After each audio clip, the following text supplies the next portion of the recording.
बहुत समय पहले की बात है। एक छोटा सा गांव था, हरियाली से भरा, पहाड़ों से घिरा और नदियों की कलकल ध्वनि से गूंजता हुआ। उसी गांव में एक 10 साल का लड़का रहता था, जिसका नाम अर्जुन था। अर्जुन गरीब था, लेकिन उसका दिल बहुत बड़ा था। उसके माँ बाप नहीं थे। वह अपनी नानी के साथ रहता था, जो बूढ़ी और बीमार थी।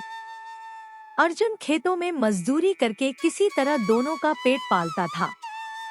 एक दिन बहुत तेज गर्मी थी। खेत से लौटते समय अर्जुन बहुत थक गया और एक पेड़ के नीचे बैठ गया। पेड़ बहुत घना और ठंडक देने वाला था। अचानक उसे पेड़ से एक हल्की सी आवाज सुनाई दी। तो गए हो बेटा? अर्जुन चौंक पड़ा। उसने इधर-उधर देखा, कोई नहीं था। तभी आवाज फिर आई, डरो मत, मैं ही बोल रहा हूँ। जनो मत, मैं ही बोल रहा हूँ। मैं एक जादुई पेड़ हूँ। अर्जुन ने कांपते हुए पूछा, जादुई पेड़? पेड़ मुस्कराया। हाँ, मैं तुम्हारे जैसे अच्छे दिल वाले लोगों की मदद करता हूँ। तुम बहुत मेहनती हो और अपने नानी का बहुत ख्याल रखते हो, इसीलिए मैं तुम्हारी मदद करना चाहता हूँ। अर्जुन की आंखें चमक उठीं। क्या आप मेरी नानी को ठीक कर सकते हैं? पेड़ ने कहा। हाँ, लेकिन तुम्हें पहले मेरी एक परीक्षा पास करनी होगी।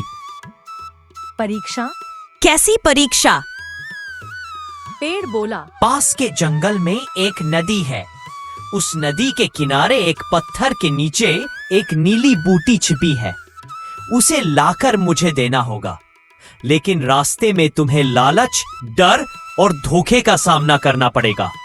अगर तुम हार गए तो बूटी कभी नहीं मिलेगी। अर्जुन ने बिना एक पल सोचे कहा, मैं जरूर जाऊंगा। अगली सुबह सूरज निकलते ही अर्जुन निकल पड़ा। रास्ता लंबा और कठिन था। कुछ दूर चलने के बाद उसे एक आदमी मिला, जिसने कहा, बेटा, कहाँ जा रहे हो?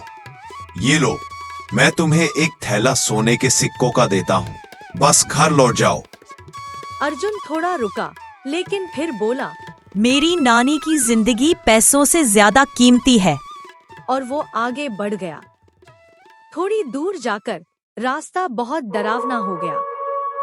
पेड़ों के बीच से अजीब आवाजें आने लगी, जैसे कोई कुछ फुसफुसा रहा हो।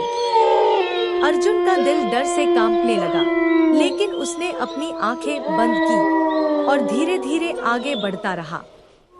जब वह नदी के पास पहुंचा, तो एक औरत आई, जिसने कहा, तुम जिसे बूटी समझ रहे हो वो जहर है।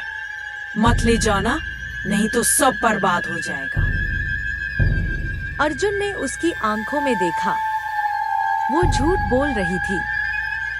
वो जंगल की चुड़ैल थी, जो लोगों को धोखे से बहकाती थी। अर्जुन ने उसकी बातों पर ध्यान नहीं दिया और पत्थर को हटाकर नीली बूटी निकाल ली। जैसे ही उसने बूटी उठाई, एक रोशनी सी फैली और सारा जंगल शांत हो गया। अर्जुन खुशी खुशी पेड़ के पास पहुंचा और बूटी उसे दे दी। पेड़ बोला, तुमने तीनों परीक्षाएं पार कर ली, लालच, डर और धोखा। अब मैं अपनी शक्ति से तुम्हारी नानी को ठीक कर दूंगा। अर्जुन की आंखों में आंसू आ गए। वो नानी के पास भागा और देखा, नानी मुस्कुरा रही थी, उठकर बैठी थी, जैसे कुछ हुआ ही न हो। वो बोली, अर्जुन, मुझे लग रहा है जैसे मेरे शरीर में नई जान आ गई हो।